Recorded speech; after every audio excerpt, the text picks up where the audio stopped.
What is good, everybody, and welcome to another episode of What's the Line.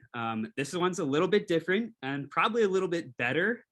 We have our first and highly anticipated guest on the show, the man, the myth, the legend, the Iron Bladder himself, Scott Hanson. Thank you so much for joining us. Jet, Charlie, good to be with you guys. Hope you don't mind if I hold a football during this interview here. It just gets me in the mood. Yeah, not at all. I mean, that's awesome. Love it. I mean, we're both so pumped for football. I'm sure you are as well. Counting down the days, probably. And I took a page out of your playbook and did a little more extra research because I know you were probably one of the most prepared guys on television. So we're going to try to ask you maybe some questions you haven't been asked before. Okay. Before we get into anything crazy, I know this is the 13th season of NFL Redzone. You guys started back in 2009. I really kind of wanted to start, were you recruited for this job? Did you seek out this job? Because, I mean, I'm sure this is a dream job for you. Yeah. I mean, it's incredible. I mean, I've been a long-time watcher, watched the first episode. Really? Good. Yeah. Oh, my God. I've been there since day one. I think we both have. But I'm just curious, were you recruited? Did we already I know you were at Syracuse, played football, and then we're in broadcasting. But I'm just was it presented to you, or did you seek it out, or how did that really work? Yeah, a little bit of both. I definitely did seek it out when I had heard about it. So back in the summer of 2009, I was already working for NFL Network. I was a roving reporter at the time. So they would call me up and say, hey, we want you to go to practice in Chicago, watch the Bears on Wednesday in practice.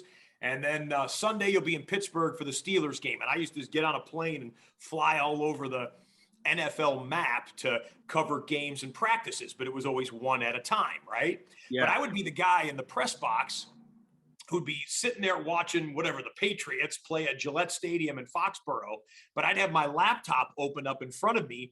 And as Tom Brady was playing against the Jets or whoever in front of us live, I'd be elbowing the guy or the girl next to me going, hey, I know this game's going on, but you see Adrian Peterson's got 100 yards rushing at the half. Yeah. Hey, see Peyton Manning's got 4 touchdown passes in Indy right now, watching the other games. So I was always interested in the 10,000-foot view of the NFL, a comprehensive look. So and that was 2007, 2008. And then the summer of 2009 came, and I had heard just internally at NFL Network that we were starting a channel that was going to show every touchdown from every game with no commercials and just ping pong back and forth. And I'm like, oh, are you kidding me? I mean, this thing is going to be a galactic success. Yeah. If it's done well. So I called up the talent coordinator at the time and I said, hey, is it true you guys are starting this NFL Redzone? He goes, yeah. I said, who do you got to host it? He goes, well, we're looking at some people. Right. I said, is my name on the list? Because it better be. And he goes, yeah, your name's on the list. So they brought me in for an audition here in Los Angeles. I didn't live here at the time. I lived in Florida at the time, but they flew me out to Los Angeles for an audition. And it was in the middle of the summer. There were no NFL games going on, of course. So what they did was they queued up 8 games from a random week from the season before, queued them all up to the kickoff, and then hit play simultaneously on 8 different machines, put them up on 8 different screens and said, talk. Go. And just so you guys know, behind the scenes, the average audition for a television show for a sportscaster might be 15 minutes long, right? They put you up on the set, they mic you up, they want to see how you look, how you sound. Can you do crosstalk with the co-hosts and whatnot? But it's 15 minutes and you're done. Yeah. The NFL Redzone audition, because stamina is part of the name of the game, it was 5 hours long. 5 hours, right? So we go through this, and I'm trying to do my best ping pong and back and forth between all these games.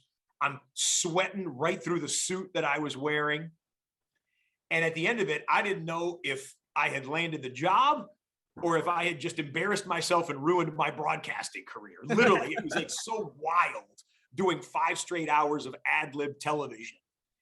But a couple weeks later, I was back on the road doing training camps and stuff when training camps opened up, and the executive producer of NFL Network called me up and said, "Hey, Scott, we just want to let you know that we're offering you the hosting role of NFL Redzone." And I'm like, "Oh man, that's awesome. That's great." Like that. And I said, "So you watched the 5-hour audition?"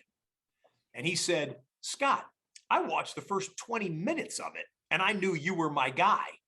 And I remember saying, "Oh, that's great. Hey, thanks for the compliment." But I remember thinking, then why did you have me do 5 hours and ruin a suit and all this other type of stuff?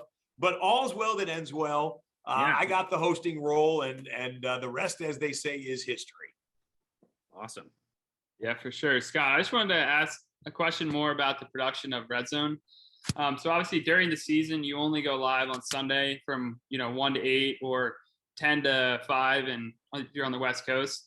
So leading up to Sunday, what kind of prep work goes into being ready and confident to go live on Sunday?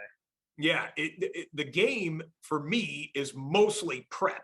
Now, it's a little bit like the NFL players. They work for hours, 40, 50, 80 hours a week to play in a 3-hour football game, right? And the only thing any of us see is the 3-hour performance, right? Yeah. So NFL Redzone's 7 hours long, but I'm putting in hours and hours and hours of prep Monday, Tuesday, Wednesday, Thursday, Friday, Saturday, leading up to the show. Because it's 7 hours and it's all ad-libbed, right? It's all reaction. Is it true that you get a 200-page packet from the NFL with stats and everything like that each week? Roughly. I mean, it varies in size depending on like what happened the week before and what they anticipate. But like, well, here, I'll show you if you got time for you. Yeah, absolutely. So this is my draft binder. This was for the NFL draft, right? Wow. That's 600 some pages of jolly football goodness, right? That's serious. Yeah, I mean, and like you can just see, like it's just comprehensive. Now this is the draft. This is pretty intense stuff right here. But we'll get, and it's electronic. It's not always a binder, but they'll send me like an electronic document that'll have every stat, fact, milestone that was hit in the Sunday before, and then looking ahead to the games coming up. That's on Tuesday afternoon, Tuesday night. I usually get that packet. So I start combing over that. Wednesday, I like to do my own stats. I like to put together spreadsheets of quarterbacks, kickers, total offense, total defense, turnovers, rushing leaders, receiving leaders, just about everything you could think of, right? Red zone stats. Because if I do it myself, it's like the chef having his hands in the dough, right? Someone else could do it for you. Yeah, absolutely. But you working with those facts, stats, the numbers, the anecdotes, the stories, all of that myself, it helps saturate my mind with what I could be talking about on Sunday. And then when we get to Sunday, it's just rock and roll time. Well, actually, I should tell you, Saturday is kind of crazy. So I'm talking to you from my place here in Los Angeles. That's my media wall over there. I got 5 big screen TVs. That's a 70-incher, a 70-incher flanked by 4 50-inch screens. And on Saturday, I put up the best 5 college football games in any given window. And then I'm sitting there with my computers and my research hard copy notes, just pouring over the NFL. And it can be 80 degrees and sunny, and my buddies could be out playing beach volleyball right out here on the Pacific Ocean. And I tell them, nope, I'm closed. I'm off duty here for the fun. I'm here getting ready for an NFL Sunday. Hey, then we just let it fly on Sunday. Yeah, it's dedication to the game. I mean, you watch the up and coming players while studying the current players. Yeah. But I want to ask you a question actually about your staff. I know your spotters, Tim and Brian. I guess one's a research guy as well. But that seems like such a cool job. How did those guys get hired? That's funny you mentioned them, and I love both of them. Those are my right-hand men, literally and figuratively. They sit, there's only like a few people in the entire studio, right? The control room and other rooms in the network are busy bustling with people. But in the studio, it's mostly quiet except for my voice. And then Tim and Brian sit right next to me with computers open just in case, you know what? I don't think I know who number 83 is, or who was that guy that intercepted that pass or whatever, and they get right. They're just there to try to it. make your job as smooth as possible, you know, because I mean, like you always say, like it's always, you never know what's going to happen. There could be a touchdown at any moment. So they're just trying to, I guess, let the production run as smoothly as possible.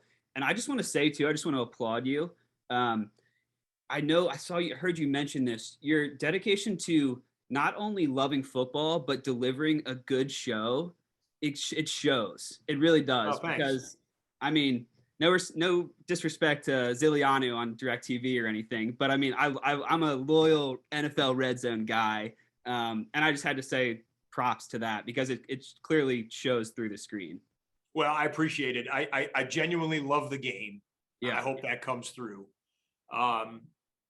And I believe in the golden rule.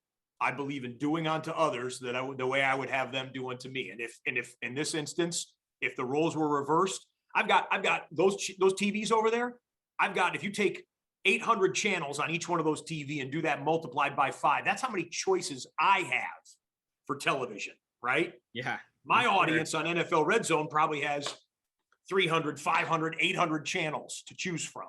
If they stop on the one I'm working on, I want to give them everything I've got. Because if someone else was hosting the show and I get one place to watch the NFL, that's the way I would want that host and that broadcast team to treat me as a viewer. So I'm going to give you everything I got every single NFL Sunday. And I hope that translates through the television. Absolutely.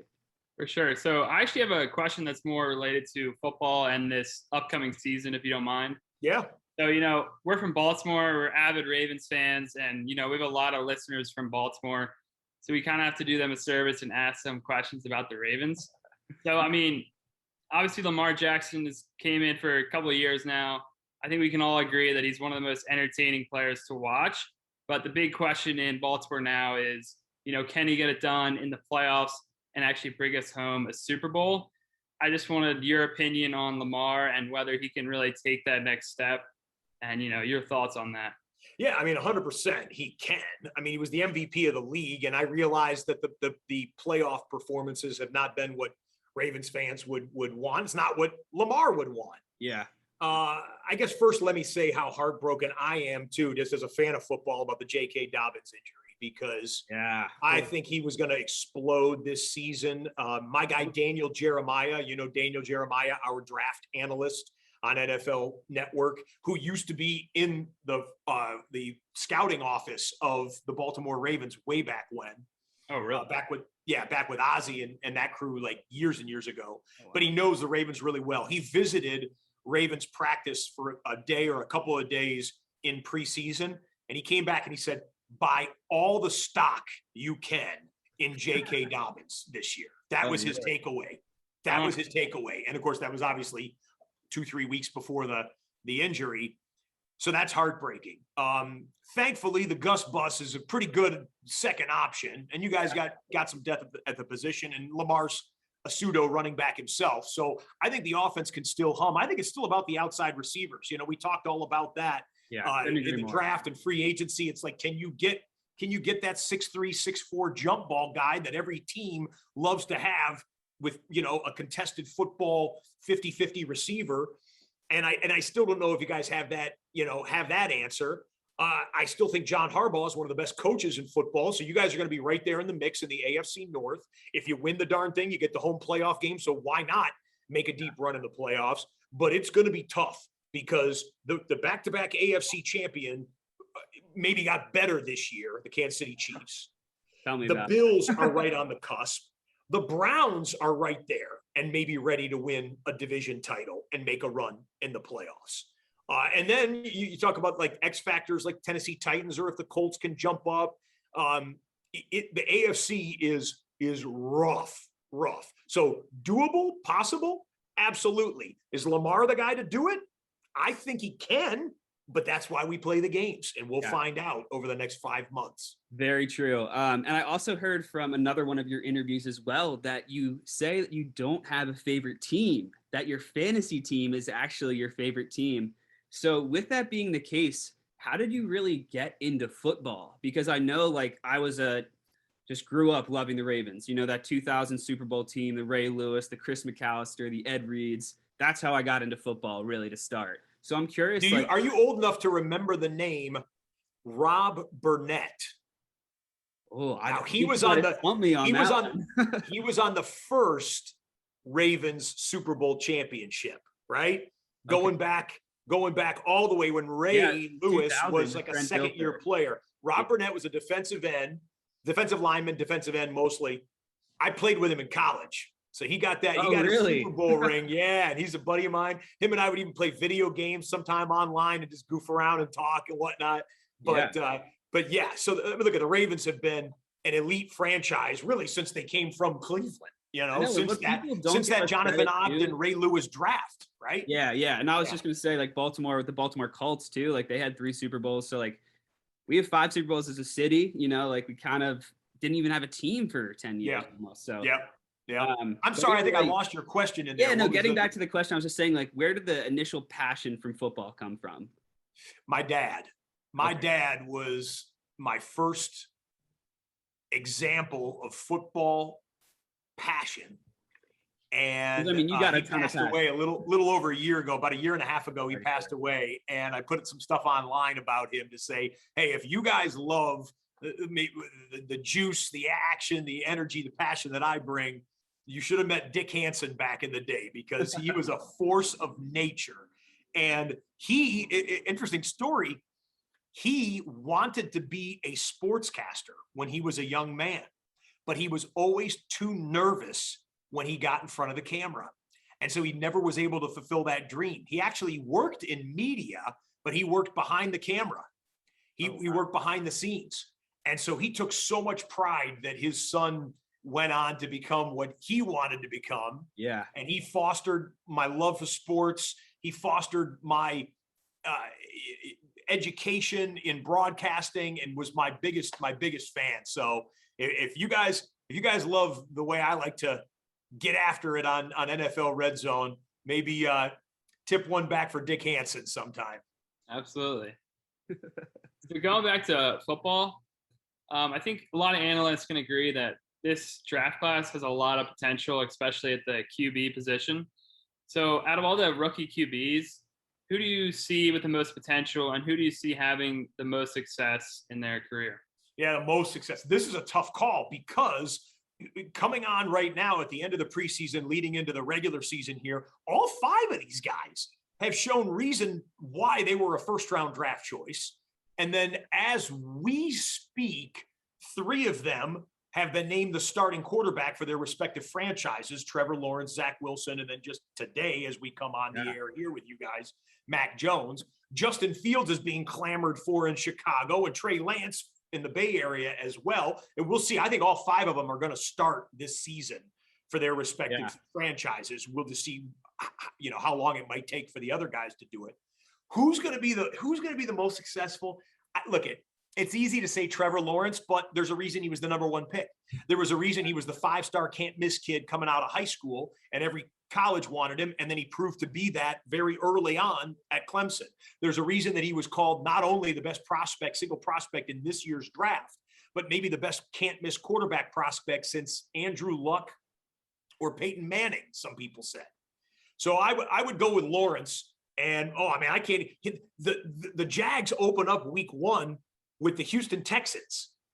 Lawrence could be slinging it around on that defense right there. Yeah. And he might make a statement coming out the chute in week 1. But they're all rookies. They're all going to throw nasty interceptions. But they're also, maybe all of them are going to show flashes as to why this could be considered, maybe 10 years from now, one of the greatest quarterback rookie draft classes.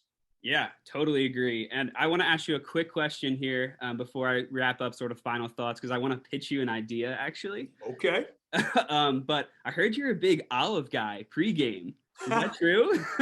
That's a random Scott Hanson fact right there. Good research. Yeah. Good research.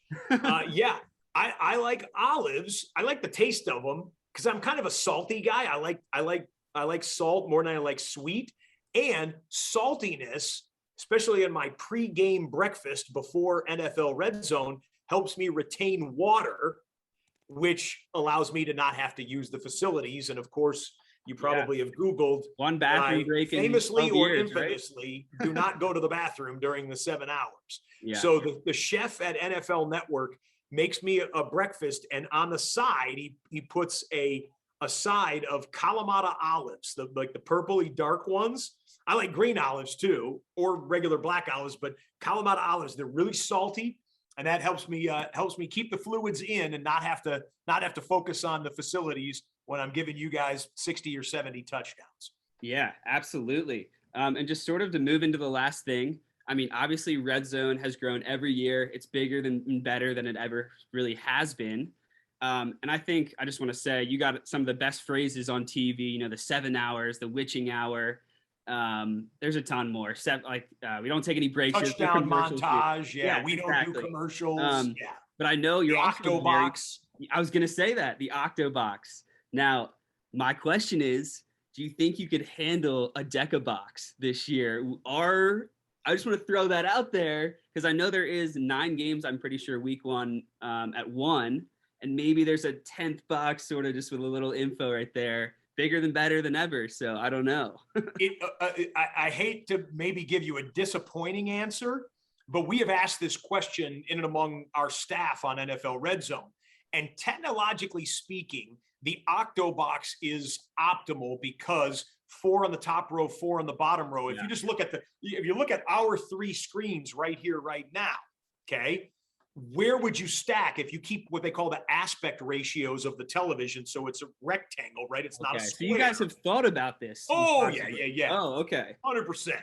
Okay. In fact, there are 9 games in week 1 in the early window. There's 9 games the first month of the season. We've got 9.